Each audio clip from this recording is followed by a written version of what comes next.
Hey, and welcome to Open, the show that opens the Bronx and the rest of the world to you. I'm Brittany Skyler, and today we'll update you on what's happening in and around our borough.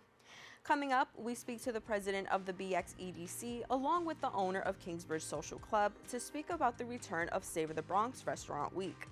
Then the community health worker program manager for Hostos talks about the impact this program has on the communities it serves. After that, the co-founder and CEO of Bandana talks about their mission to bring transparency and trust back to the job search. And finally, the founder and CEO of Freedom Youth Family Justice Center speaks about their upcoming gala. So stay tuned, all this and much more is headed your way because we're now officially open.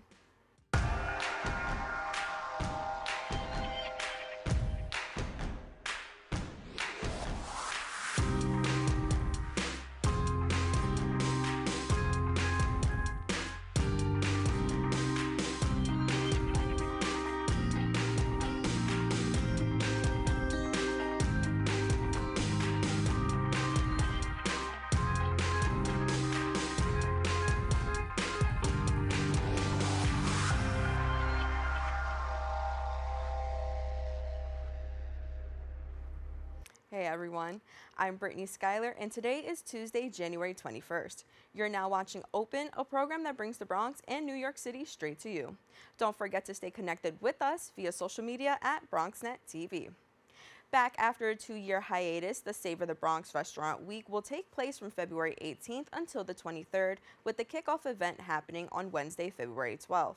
Applications are now open and spots are limited, so business owners are encouraged to apply as soon as possible. Joining us to discuss the return of this event and encourage business owners to apply is President of the BXEDC, Rob Walsh, along with owner of Kingsbridge Social Club, Dave Lindsay. Thank you both for joining us. Thanks for having us. Really appreciate it. So, Rob, to start things off, tell us a little bit about the Bronx Economic Development Corporation. Sure. We're a nonprofit organization, and our focus is to help businesses in the Bronx grow and build their businesses here. We work with a lot of community-based organizations to put, a spotlight on the good things that are happening in the Bronx. And so after a 2-year hiatus, Savor the Bronx Restaurant Week is back. Tell us a little bit about that week, what Bronxites can expect. Yeah, we're really excited by this. You think about what makes great neighborhoods, and what makes great neighborhoods is that culinary experience that you will have, whether it's Kingsbridge Social, which we'll hear much more about, or whether you're out in City Island or Arthur Avenue. It's not only the restaurants that we want to highlight, during our restaurant week from February 18th to the 23rd. It's also about the neighborhoods and that experience of walking along a corridor and seeing new neighborhoods, new shops, new small businesses who've been through a lot over the last couple of years. That's for sure. Yeah, and from your perspective, tell me, what does it mean to the communities to have this event come back?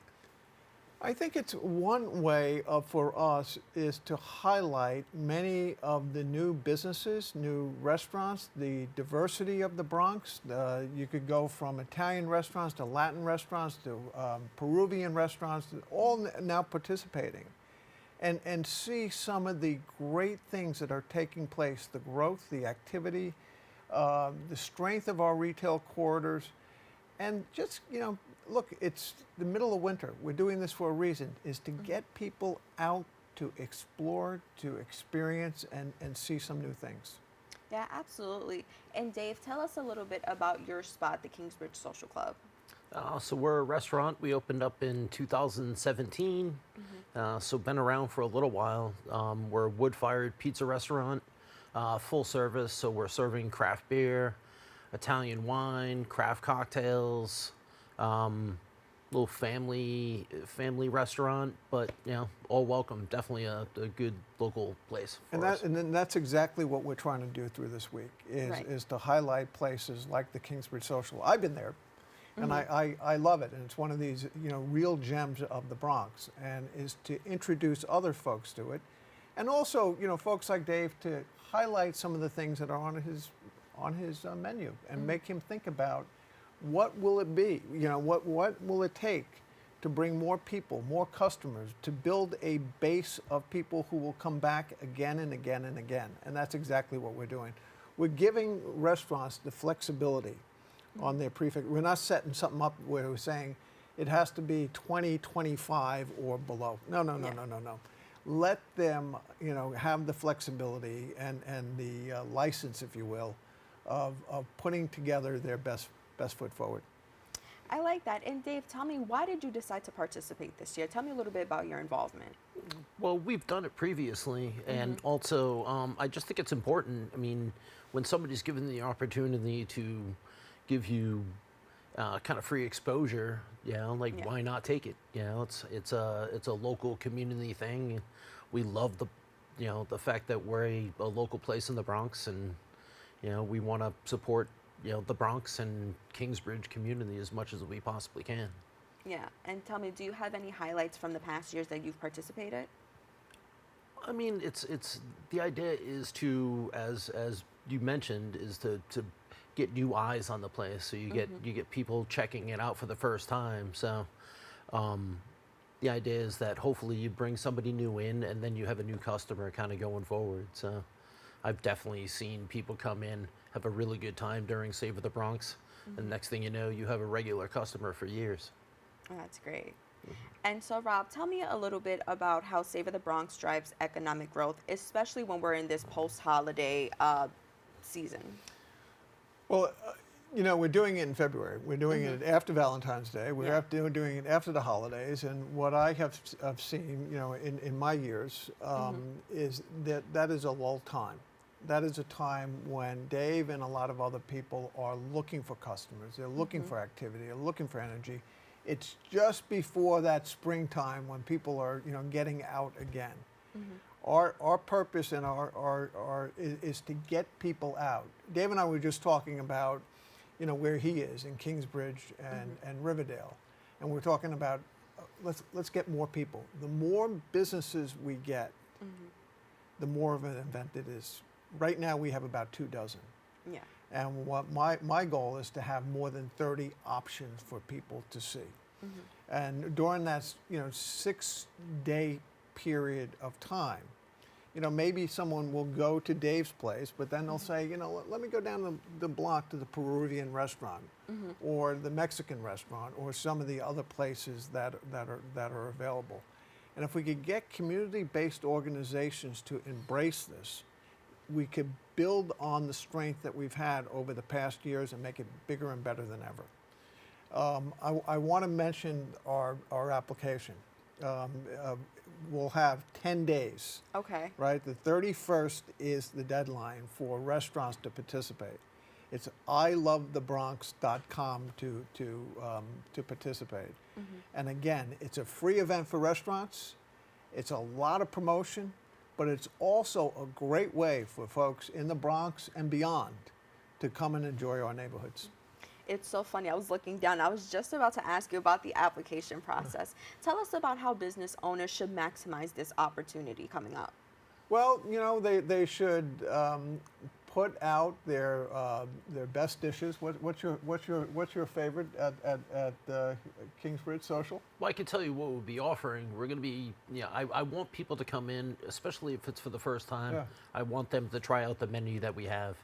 And on that menu, we're going to be doing a prefix of any one of our salads, any one of our specialty pizzas, and then we're going to do a select dessert. So we might come up with something special for dessert, but the idea is for people to come in, try something that they've never had before. And my goal is for him to have return customers. Yep.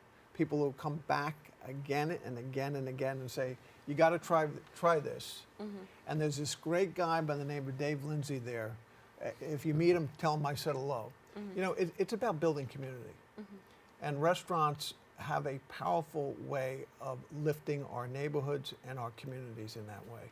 And we have some wonderful neighborhoods, across the Bronx.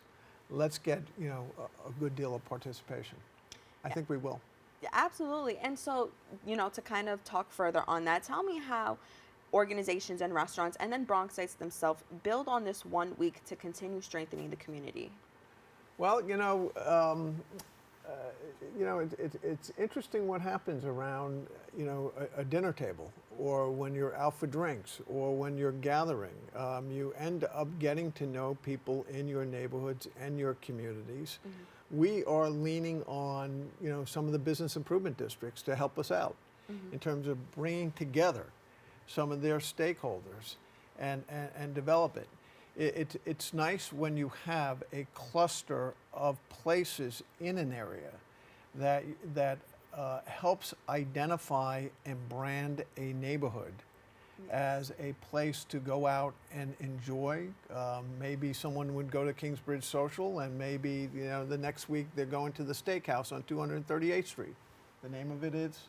The BX Steakhouse. BX, there you go. So it's to have that movable feast and to have our neighborhoods that are memorable, that people want to come back to and say, hey, have you tried the Kingsbridge Social? And have you tried Monomore Restaurant? Have you tried the Bronx Ale House? Have you tried On Bill Bach? They're all in that particular neighborhood. Now I'm doing that because Jeff's here, but we have so many examples like that in the Bronx where we have, I think one of the fastest growing industries for us in the Bronx is our restaurants and our coffee shops. Yeah. And it's a place where people are comfortable gathering. And we need to do more to build that up. 100%. And Dave, you mentioned a little bit about what Bronxites can expect from the menu. But when they step into your restaurant during Restaurant Week, tell me, what exactly can they expect from the environment, the atmosphere? Tell us a little bit about that. Well, as soon as you walk into the restaurant, like the first thing that you're going to see is our wood-fired oven. It's kind of front and center. It's a small place, very intimate. We have graffiti on the walls from, since passed on, but a very well-known graffiti artist back in the 80s, Tracy 168. I don't know if people still know of the name, but you're going to feel like in just that warm oven. It's February. You're going to walk in, it's going to feel intimate. You can have a nice cocktail. It's just a nice place to kind of unwind and relax before you head home after dinner. Yeah, that sounds like such a fun night. It's such a fun evening. So I know people will be very excited to go. Well, we're gonna have to get you. You're gonna have to go out with us and travel around to some of these different places with us. I just may have to, All right, that's I a just deal. may have to. We may have to heard get it the whole here. control room All down right. here. It's on camera. I can't back out now. Exactly. But with that, tell me, what are some of your expectations and what are some of the things you're excited for coming up on Restaurant Week this year? My expectations are introducing people to places that are beyond their favorite list. For people to be trying new things, for people to make trips to Castle Hill, to Mott Haven, to Woodlawn, and to visit places, out to City Island, and not only visiting the restaurants, but visiting the neighborhoods where there are other small businesses they could support. I was small business commissioner for 12 years. It's in my blood. It's not just about Kingsbridge Social. It's about the surrounding neighborhood of other small businesses. Yeah, absolutely. With that, I want to thank you both for sitting down with us today. Again, I will have to come out. You'll have to get me out there. I am so excited for Restaurant Week. So thank you again for coming out. And this conversation made me hungry. Thank you. Me I'm too. ready Yeah, for it. I'm ready for a pizza. Thank you. So if you would like to learn more about the event or are a business owner who wants to participate, please go to the website on the screen below. Don't go away. We'll be back with more Open right after this.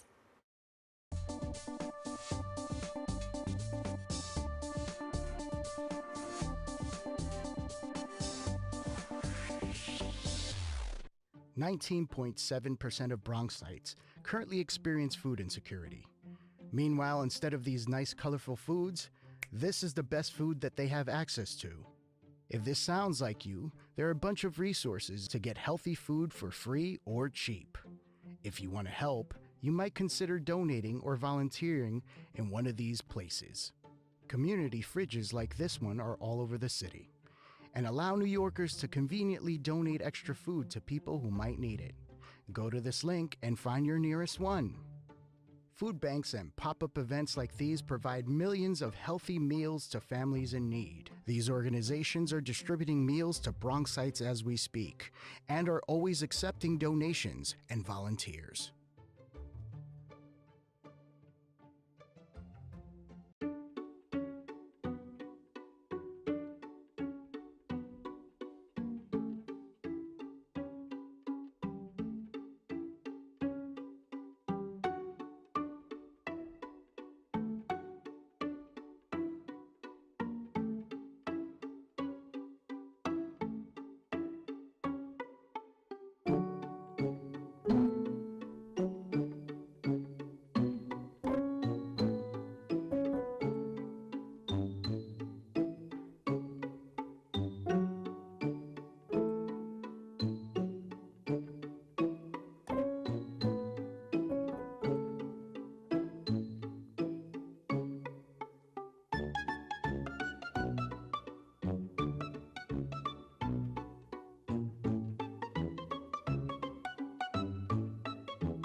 Welcome back.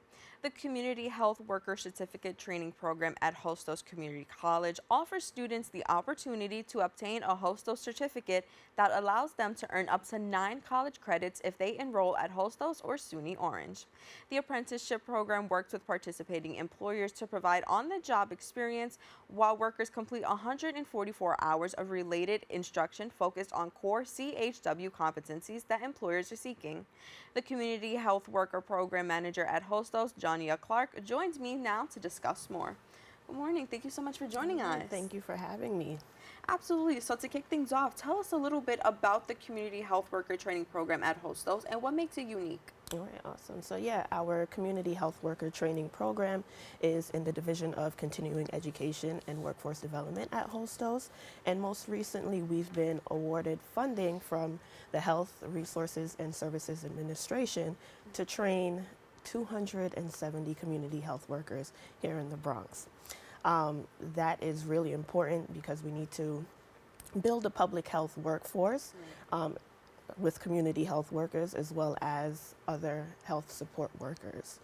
What makes it unique, our program is held online right now, so it's virtual. It offers an opportunity for those who, may be working during the day, they have families at home that, they're interested in a training program, but they can't go in person. So this offers them that opportunity to complete the program. And as you mentioned earlier, they also have the opportunity to earn those college credits. So up to 9 credits in either our community health degree program at Hostos, and then also the apprenticeship opportunity. So we are looking for employers for our participants to do their apprenticeship hours and just get those hands-on skills within the field. Yeah, absolutely. I think the flexibility and accessibility is so important. I know definitely during that COVID time that we were in, everything was online, and it made things a lot more accessible for people. Yes. So with that, I wouldn't say we're in a complete post-COVID world because it's something that unfortunately is still here and still standing, along with other viruses and diseases, spreading around. Right now we're in flu season. So tell me, why is training community health workers so important in today's world? All right. So yeah, we're still reeling the effects of COVID. Some people think that it's gone, but during that time, a lot of our community members, they lost trust and faith in the healthcare field. So that's why community health workers are so important. They are the ones who have those lived experiences with our patients, the clients that they're engaged with. They have those experiences to say like, hey, I went through that. Let me tell you how you can navigate this challenge that you may be having right now. So it's really important for our community health workers to be out there and engaging with the communities. Of course. And so tell us a little bit about what kind of training the program provides and how it prepares participants for real-world healthcare challenges. Right. So again, the program is at no cost. So this is a big deal for our trainees and participants. They can participate in 3 classes. So the first would be the Intro to Community Health, which lays the foundation for the work that they're going to do. Then they participate in interpersonal communications class training. So learning those interpersonal skills. Communication is really important. If you're a trust worker in that community, you represent it, of language, the cultural background. So that's really important that you know how to communicate and navigate conversations with individuals. Then we also have a medical terminology course. Again, dealing with chronic diseases. You need to kind of know what that means in that sense, especially if you are working in a clinic setting. So those are the 3 basic classes that we offer. And then we also offer CPR training, as well as mental health first aid training with one of our partners. So there's a lot of opportunity outside of the class to kind of upskill and add things to your resume if you're going back out in the field. Yeah, absolutely. And so you mentioned some of the overview and the courses that are offered. So tell me, are there any prerequisites or qualifications needed to enroll in the program? Right. So only 2. You need to have a high school diploma or GED, and you need to be a U.S. citizen or have work authorization in the United States. So those are our 2 basic requirements. So if you are passionate about community health work, you're interested in learning more about the field, then definitely reach out to us. Again, just 2 minimum requirements there. That's awesome. And just quickly, how long, because we talked about just how flexible it is through the timing and other qualifications, how long does the program take, and what essentially is that time commitment? All right, so it's approximately 5 months long. The classes are during the evening hours, so from 6 to 9 p.m., 3 times a week. 2 of those sessions are synchronous, where you'll be meeting virtually with our instructor, and then that 3rd session is asynchronous, so you'll have some assignments, some readings to complete on your own time. So again, that flexibility for our students and participants. Yeah, of course. And after they graduate the program, what kind of careers can the graduates pursue, and what role do they play in improving community health? Right, so obviously community health worker, but again, it goes by various names and related positions and roles. So we have CHWs that work as care managers, case managers, health educators, community outreach specialists, and we've even had CHWs that have participated in the training and upskilled to become community health worker supervisors. They've gone on to nursing school. So there are a lot of opportunities, even social work, because it's all intertwined into the community health field. Right. And how does this program particularly impact the communities it serves, specifically, the communities where Hostos is active? Right. So it's really important because it's representative of the community, right? So CHWs, they live, they work in the communities that they serve. So if you are getting this training, you are going out there to say, hey, I've taken the time to kind of upskill and enhance my knowledge so that I can better serve you as a community member, a client. We want them to, for example, a patient who might have asthma, again, I go to the clinic setting, but community health workers can work in various settings, but clinic setting, for example, a CHW interacts with a patient who may have asthma. And, they meet with the doctor for maybe 15 minutes. Doctors are kind of quick in and out. And say, you need to take your asthma medication and you'll be fine. But then they meet with the community health worker who gets into the nitty-gritty of things to say, what else is going on? Then they realize, okay, this person has mold in their house. They have rent arrears. They've missed out on work because they've had an asthma episode. Right. So these are all things that go into making sure that the community member is well supported. And that's what the CHW is there for, to connect them to care, refer them to other things that they may need to make sure that holistically they are well.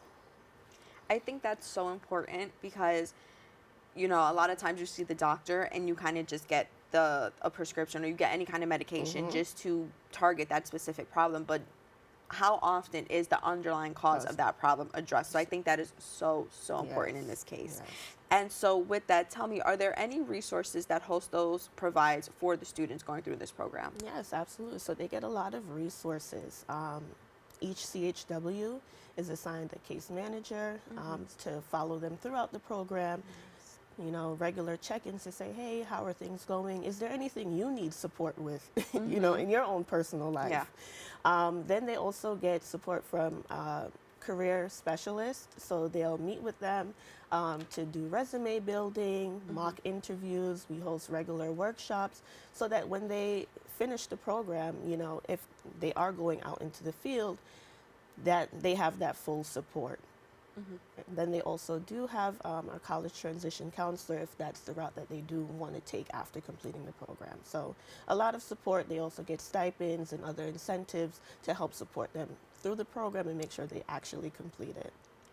That's so great to hear, especially the case manager resource, Yes. because I think it's so funny because you hear people say that you cannot fill someone else's cup if yours is empty. So while they're caring for other people, they also have somebody helping them and caring for them. So I think that's so important.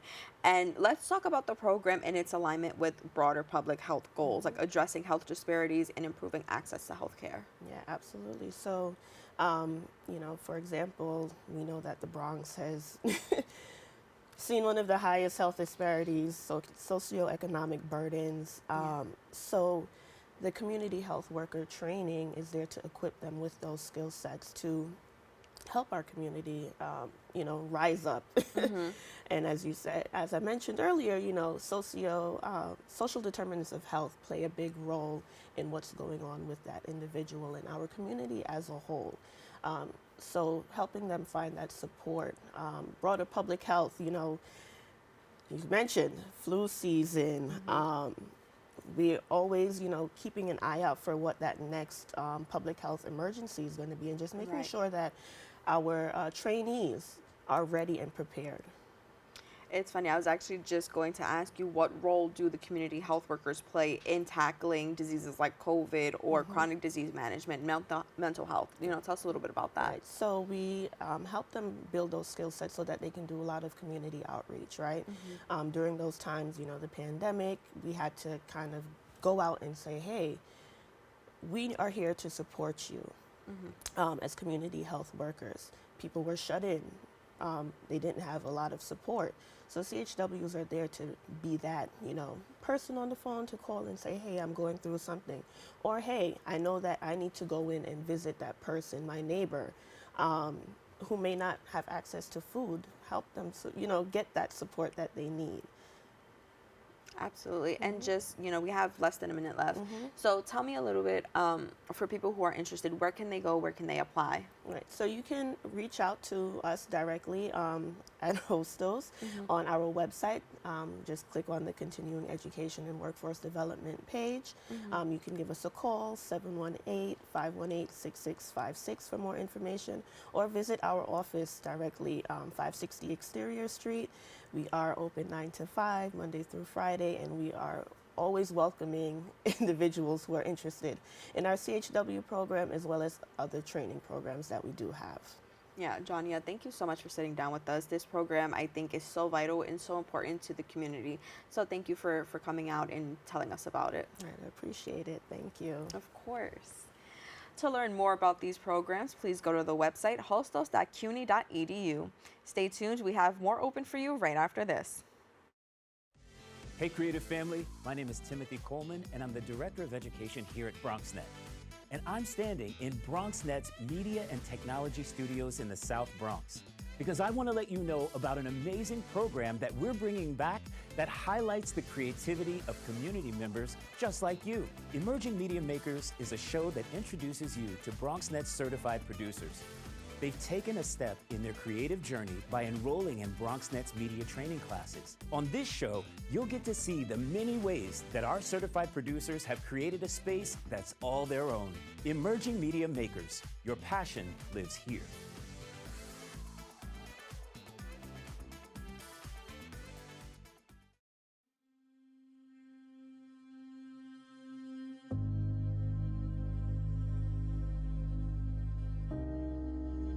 Only 57% of New York City high school students are college ready by their senior year.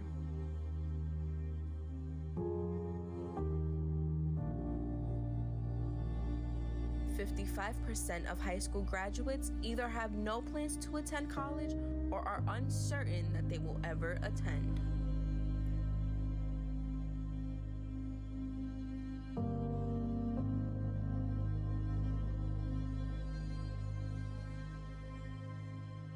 %34% of young adults don't go to college because they can't afford it.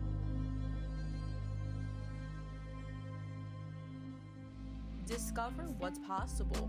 BronxNet's education programs, internships, and opportunities help engage and inspire Bronx youth and beyond to pursue their passions. Be a part of the BronxNet family. Whether you're interested in our shows, joining a class, or donating to support our mission, visit BronxNet.org to learn more. Welcome back. The job search platform Bandana is on a mission to bring transparency and trust back to the job search. The company operates in New York and New Jersey, and jobs are searchable by subway line. Bandana has a big grassroots effort and partners with nonprofits like Bronx Connect to help youth find jobs. Here to tell us more about this platform is the co-founder and CEO of Bandana, Tim Makalinao. Thank you so much for joining us. Thanks for having me. Really excited to be on. I'm so excited to talk about this. From the moment I read this, I'm like, this is such an amazing initiative. So tell us a little bit about Bandana and its mission to transform the job search process for hourly and entry-level workers. Yeah, so when it comes to Bandana, the thing that we thought was missing this whole time when it comes to job search is one, transparency, and then two is trust. On the transparency aspect, what we show you is similar to a Zillow or a StreetEasy. There are tens of thousands of jobs in New York City all placed on a map. So you know the exact location of every job that you'll look for on Bandana. And then on top of that, we add something like our subway filter. So you can see, hey, this job is right next to this subway line, right next to the 1 train, the 6 train, the D train. So people understand that commute aspect of it. On top of this map transparency, we also show you pay. So not only do we show you the hourly pay and the ranges, we then do the math for you to show you what does that look like every week, every month, every year.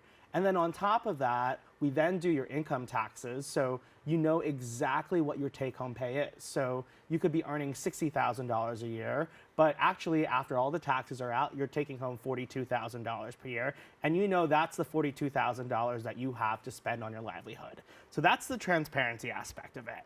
And then the trust aspect of it is Bandana really cares about basically making sure that what you're applying to is a real job.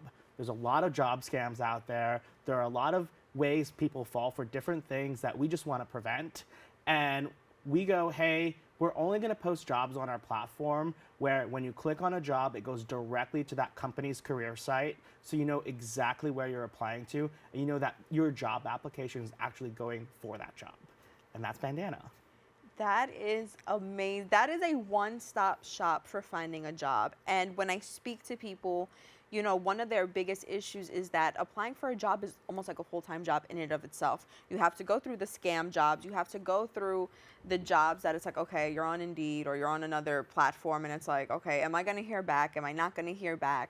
And again, it's like a full-time job in and of itself with the resume, with everything. So I think this is so important. And then the financial aspect.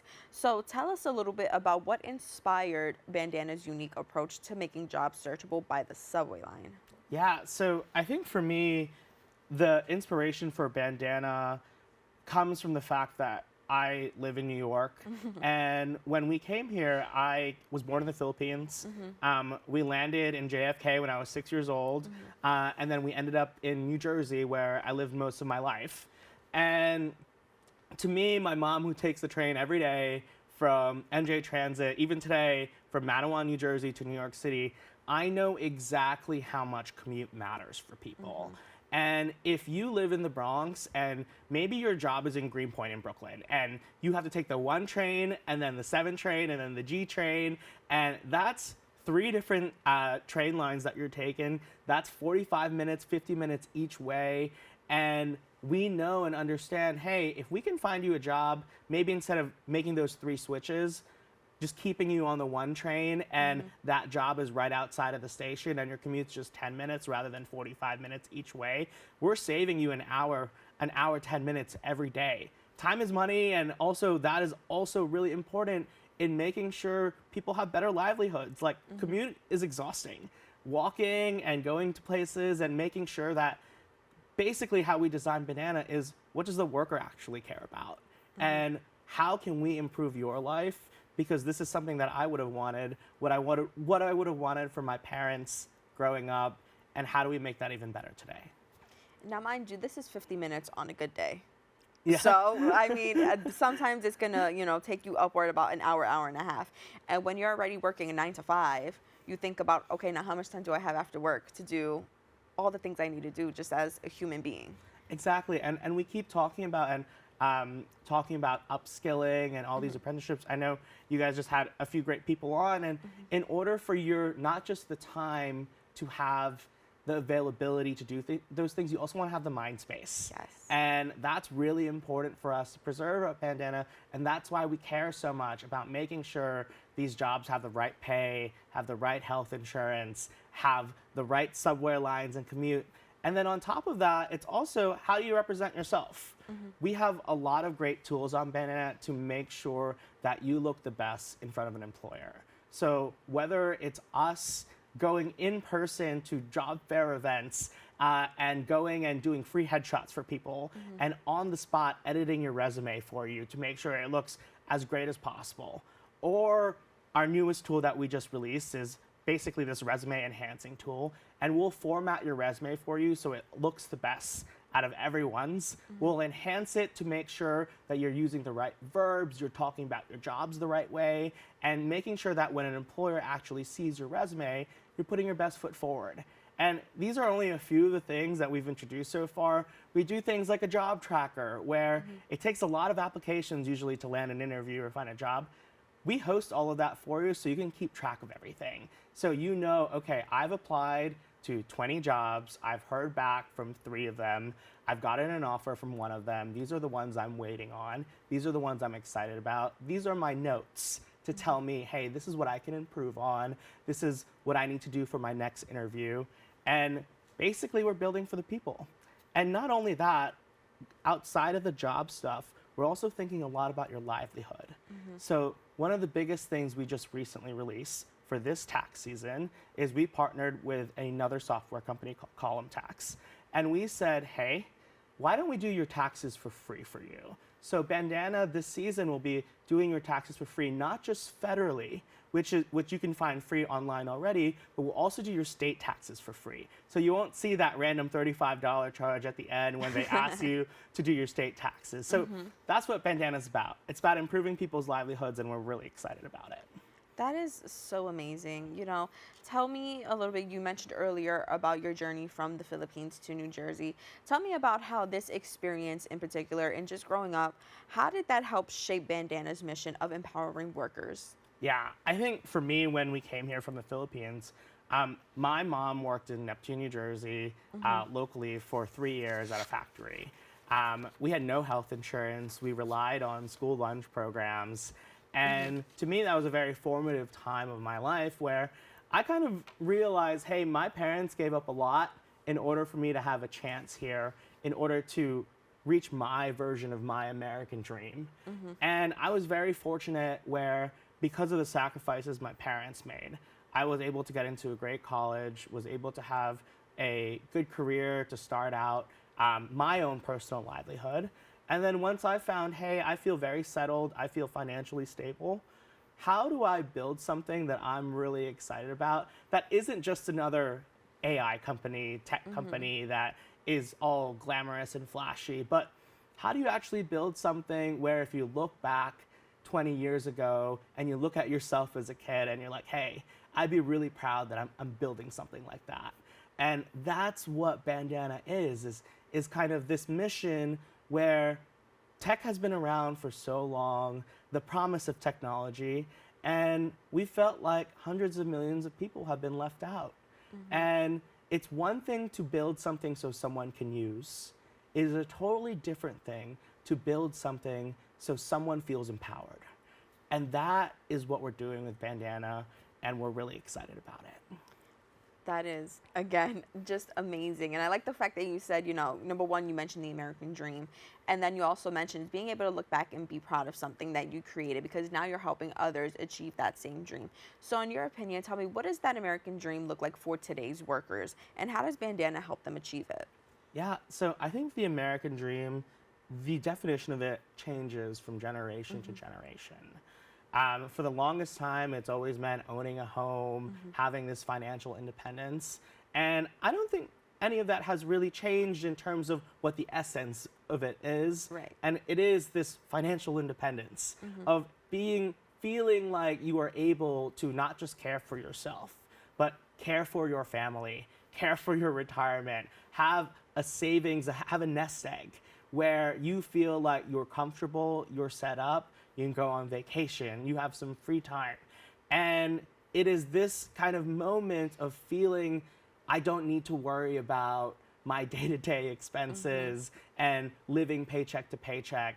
And if we can get more people to feel that sentiment, even though the definition of an American dream has always been evolving, it's that sentiment of financial freedom, we can get really excited. And that's what we're trying to do here is when you're a worker, let's say you've been working as a restaurant worker and you've been earning $17 per hour working at this restaurant.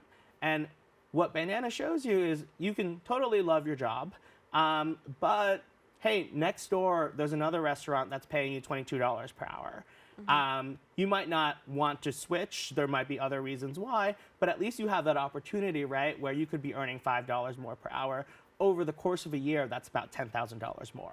Right. And we really care about that. That is so important. And so with that, your recent expansion into LA is so exciting. So tell me, how do you plan to bring Bandana's worker-centric tools to even more cities?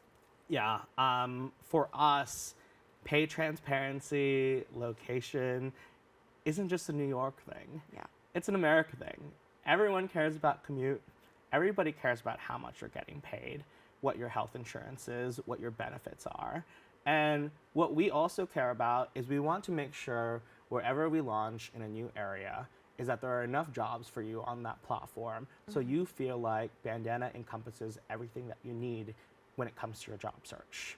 So how we usually tend to launch is in New York City, we will make sure that we have jobs from as many companies as we possibly can, and we show all the jobs. So many job platforms now will only show jobs that are paid. But I'll give you an example. Let's say NYU Langone Medical School has 500 open jobs in their hospital, and maybe on one of our competitor sites, you'll only see 25 because that's what they're willing to pay for. And on Bandana, though, we know that for a worker, you want to see all 500 jobs. You want to see everything that's available out there because it's already hard enough to get hired. It's worse if you can't see everything that's an open. Yeah. And we'll make sure that we have all of those jobs all on our platform, and we'll make sure we have that for as many companies as we can in every city. And then once we feel comfortable that this is a very comprehensive job search for you, we'll then release it. And that's what we've been doing city to city. So we just did that for LA, we did that for the Bay Area, and we're just about to do it in Chicago as well. Tim, thank you so much for sitting down with us. Congratulations on this expansion. Yeah, we're really excited, and thank you so much for having me. To learn more about this platform and use their services, please go to the website bandana.com. We have to take a quick break. We'll be back with more Open after this.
Welcome back. Freedom Youth Family Justice is a social welfare organization dedicated to assisting survivors of human trafficking and domestic violence. Their mission is to provide comprehensive support and services to survivors of abuse and exploitation, empowering them to take control of their lives and build a better future for themselves and their families. Joining us now to speak more on their efforts and services is their co-founder and CEO, Monique Riley. Thanks for joining us. Thank you for having me. So, to start off, let's talk about what inspired the creation of the Freedom Youth Family Justice Center and how has the organization evolved since its inception? Absolutely. So what started is my passion, my own story. I'm a survivor of human trafficking, child trafficking to be exact. And I started it back in 2019 because I wanted to make sure that no other child go through what I went through. The work that we've started in was child education. We wanted to teach and educate the youth around what human trafficking was, what are some signs that they can look for, and then we wanted to make sure that they were going to be able to lead with the information. So we did a lot of educating the students as well as elected officials and the community as a whole. Yeah. Tell me, how does your organization balance immediate crisis response with long-term support for survivors? Yes, so we look at everything from when the client comes in or the survivor comes into our safe house or into our offices. We look at how we want to be able to connect with them. We make sure that we are monitoring, if they are actually staying with us. We're making sure that they are well taken care of. They have safe housing. Mental health is a big part of the work that we have to do with them. And we make sure that we teach them how to be empowered, not to stay in one place where they once were, but to grow beyond the trauma, to be able to look back and help other survivors like them. Absolutely. And before we dive a little deeper into your organization, you do have an upcoming gala. Can you tell us a little bit more about it? Yes, it's the Stars of Freedom Gala. We are excited about this. This is our first gala, and we're happy to be able to announce that it's going to be at Eastwood Manor on January 24th and 5 to 10 p.m. Awesome. Tell me what can guests expect that night? Yes, they're going to expect survivor stories. We'll also have tons of events and presentations. We're talking about the movement, where we were, where we started with just education to where we are going. We have safe housing now. We're also looking at trying to move things with legislation and, supporting, real laws that would help our survivors. And so you're going to hear from other individuals who have supported us, like the borough president, who we are honoring, Alina Dow from the mayor's office, who have always supported us. And so, we are looking forward to a beautiful night of music, presentation, youth, and we're excited about it. That's amazing. Yeah. That sounds like such a beautiful night. So congratulations Thank on you. that. Going back to your organization, your services are a wide range from emergency shelter to job training. So tell me, how do you ensure that these offerings address the diverse needs of survivors? Yes, so I believe that what we are doing is we're having wraparound services. Most survivors who come to us, they're broken. There are lots of things that they are in need of. And so we make sure that we are paying attention to what their needs are. How do we support them through case management? We support them through peer advocacy. We support them in and out of the courtroom, in their homes through mediation post-trafficking situations. We are talking to parents, making sure that they understand what happened to their child and what are some new ways that they can learn to nurture their children. So we're supporting them from different aspects. I think that's so important because you're not just focusing on one aspect. You're really helping them grow and evolve as a person. And I think that's so important. And so with that, I want to ask you, what role does education and job training play in helping survivors rebuild their lives? Absolutely. A lot of them have lost so much. They don't have the information, they don't have the skill set. And so being able to participate in workforce employment and job readiness helps them to get back in the groove of things. Sometimes they just lose tact. They're not the same person that they once were, and they need the skill set. I think about my own story. When I came back out of that lifestyle, I didn't have the skill set. I didn't have anything to go off on. And it was tough. It was tough entering the job force, and it was tough understanding what was expected of me. I couldn't live up to it you know. Yeah. So I think it's important for them to feel like they are part of the greater community and can give back in a major way. And so job readiness skills and all the other programs that we offer helps them to get back to where they need to be so that they can support themselves and the people around them. Absolutely. And tell me, can you elaborate, number one, on, for our viewers who may not know, what trauma-informed care is? And can you tell us how it shaped your approach to providing support? Yes, absolutely. Trauma-informed care it's the first time you meet somebody and they're coming into the room. Most times they don't know what to say. You don't know what to say to them. But it's addressing the unknown in the room. You're addressing different needs they have that they may have not verbally said to you. You're making sure they have food. You're making sure that people are believing them and they feel like they're heard, they're believed, and they can trust you. You're making sure that you're connecting to that person and not just picking them up and dropping them. Because a lot of people do pick people up and then they drop them where they are. And so it's taking them under your wings in a sense and letting them know that they're not alone and that we're here to support you in all aspects of your growth from here on out. So we don't just take on a new survivor, we stay with them. We have people that have been with us for more than 5 years. Wow, that's amazing. And again, it kind of, all ties into the wraparound services and job training, just how you really do help build these people back up. And like you said, it's not something where it's like, okay, well, we focus on this one specific thing and then you're on your own after that. No, So I think that's so important. And also this month is Human Trafficking Awareness Month. So what are some ways your organization is helping with raising awareness? Yes, we are collaborating with Not On My Watch. We're collaborating with the mayor's office in different programs. We're hoping that we'll be able to share more awareness with parents through the local PA. I am also serving on the PA for Celia Cruz High School of Music, which is right next door. And so we are doing a lot of work with educating them as well, their parents and their students. I think it's just about spreading awareness. We have to educate the people who are more vulnerable to this, and that really is our youth. Yeah, absolutely. And so, tell me a little bit about what role does public awareness play in preventing human trafficking? And tell me, do you think we're at a place where there's enough awareness? Should there be more awareness? Tell me a little bit about that. Yeah, public awareness is key. It is very important that our children, especially our children who are going in and from to school, to work, wherever they're going, that they are aware of what's happening, how it's happening in our community, what dangers to look forward to, what are the new trends. Without education, we are unable to save them, keep them safe. They're unable to save their friends. With teens, their words is their bond. And so if you go to a friend who's uneducated in that area, you might fall into something. And so we are definitely all about public awareness. We want to be able to spread it, rather it's digitally, online, or in person. I think spreading the awareness online is so important because that's where teens live nowadays. So, to have that in front of them on their device, whatever social platform they're using, I think it's so important, and it is going to make a world's difference in that spreading that awareness.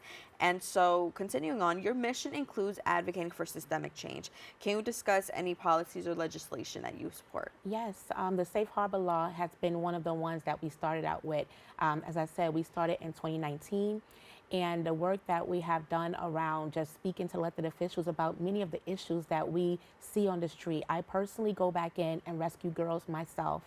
And this is all throughout the 5 boroughs of New York City. And so I'm oftentimes seeing some of the trends that's happening with the young people who are falling victim to human trafficking or sex trafficking, to be exact, especially with the new migrants coming in. But what the Safe Harbor Law does is it says, you are not a criminal if we find you to be involved in any form of trafficking or anything that you're being coerced to do. Instead, we want to give you services. And I love that because when I was a child, it wasn't like that for us. There's so many laws that's put in place, but not all of them mirror the need of what survivors need and for those who are going through it at this time.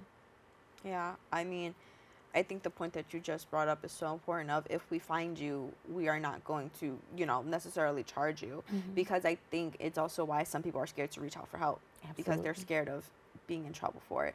So I think that is so, so important, and thank you for bringing that to our attention. Tell us a little bit about how you measure the impact of your advocacy efforts in creating societal changes. Yes, we look at, what ways have we impacted the youth? We look at ways, if the child can tell us what they've learned in one of our training or put their hands up and say 3 things, how do people get involved in human trafficking, force, fraud, or coercion? We look at that. We look at the parents that we sit down with and we say, okay, did the child stay in the home? How did the child respond to that parent once they, came back home post-trafficking situations? We look at the child, if that child, didn't go back into the lifestyle, because we do lose some of our people that we save. We go out and we have the best intentions for them, but sometimes fear draw them back in. Sometimes there's other things that draw them back out. Rather, it's a need, it's basic needs, bus passes or just needing diapers for their child will push them back into the lifestyle. And so we try to see, have we met all of their needs, and how do we meet our survivors collaboratively? Are we working with them to make sure that they understand the work that we're trying to do, with them? We can't do it by ourselves. It's a 50-50 thing, rather they're children or adults. Absolutely. And so your vision is a world free of abuse and exploitation.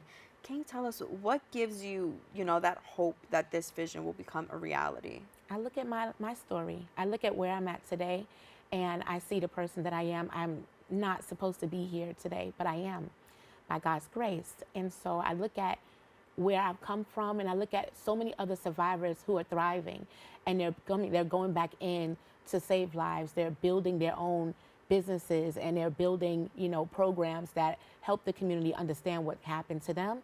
And I just see that there is hope that we are able to overcome what we've been through to build other people up.